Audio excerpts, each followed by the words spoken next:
அனைவருக்கும் வணக்கம். சத்திசனா இந்து மக்கள் இயக்கத்தினுடைய சார்பாக கோவை மாவட்டம் காலப்பட்டி ரோடு நேரு நகர் பகுதியில் தலைமை விநாயகர் விசர்ஜன ஊர்வலம் சற்று நேரத்தில் தொடங்க உள்ளது.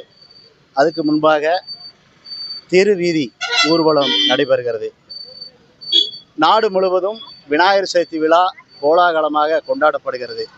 ஆனால் தமிழ்நாட்டில் மட்டும் அரசாங்கம் காவல்துறையால் பல்வேறு கட்டுக்கோப்புகள் விதிச்சிருக்காங்க.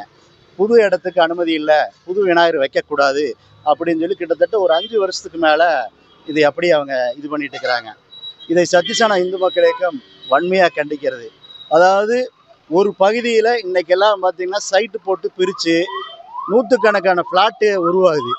ஆனால் அந்த ஃப்ளாட்டில் இருக்கிற மக்கள் நாங்களும் விநாயகர் சதுர்த்தி கொண்டாடுறோம், அதுக்கு என்ன விதிமுறை அப்படின்னு சொல்லி இந்து இயக்க தலைவர்கிட்டையுமே தொண்டர்கள்